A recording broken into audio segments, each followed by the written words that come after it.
नमस्कार दोस्तों, आप सबका स्वागत है। आज की कहानी है एक चिड़िया को भगवान पर विश्वास। एक बार की बात है, जाड़े का दिन था और शाम होने वाली थी। आसमान में बादल छाए हुए थे। एक नीम के पेड़ पर बहुत से कौवे बैठे थे। वो सब बार बार काऊ काऊ कर रहे थे और एक दूसरे से झगड़ा भी कर रहे थे।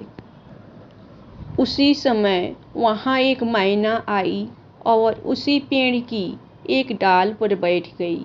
मैना को देखते ही कई कौवे उस पर टूट पड़े। बेचारी मैना ने कहा, बादल बहुत है, इसलिए आज अंधेरा हो गया है। मैं अपना घोंसला भी भूल गई हूँ, इसलिए आज रात मुझे यहाँ बैठने दो। कौवे ने कहा, नहीं, यह हमारा पेड़ है, तू यहाँ से भाग जा। मैना बोली, सभी पेड़ ईश्वर ने बनाए हैं। इस सर्दी में यदि वर्षा हुई और ओले पड़े तो ईश्वर ही हमें बचा सकते हैं। मैं बहुत छोटी हूँ और तुम्हारी बहन भी हूँ। तुम लोग मुझ पर दया करो और मुझे यहाँ बैठने दो। कौवे ने कहा, तेरी जैसी बहन हमें नहीं चाहिए। तू बहुत ईश्वर का नाम लेती है, तो ईश्वर के भरोसे ही यहाँ से चली क्यों नहीं जाती? तू नहीं जाएगी तो हम सब तुझे मार देंगे। कौवे को काऊ काऊ करके अपनी ओर झपटते देखकर बेचारी मैना वहाँ से उड़ गई और थोड़ी दूर जाकर एक आम के पेड़ पर बैठ गई। रात को आंधी आई, बादल गरजे और बड़े बड़े ओले बरसने लगे।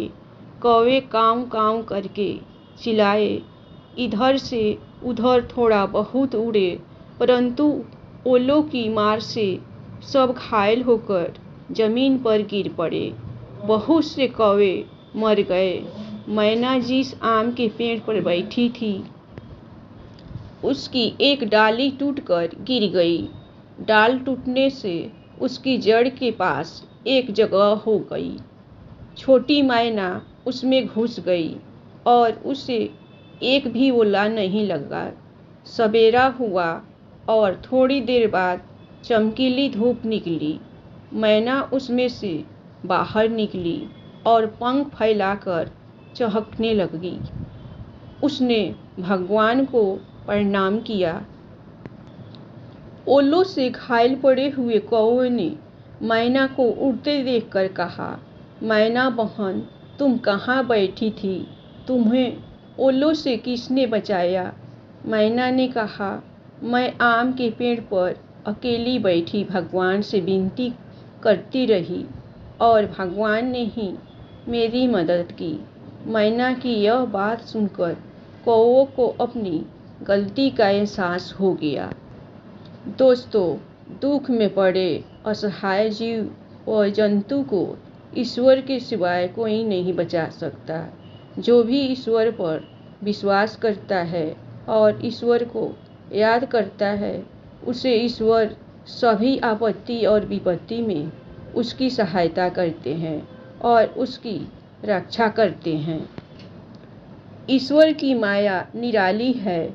हमारे समझने में कमी हो सकती है, परंतु ईश्वर की करने में नहीं। तो दोस्तों, कैसी लगी आपको यह कहानी? आप हमें कमेंट करके बता सकते हैं। ऐसी नई कहानियों के लिए हमारे तरफ से धन्यवाद। आप लोगों को कहानी अच्छी लगे तो आप लोग सब्सक्राइब जरूर कीजिएगा।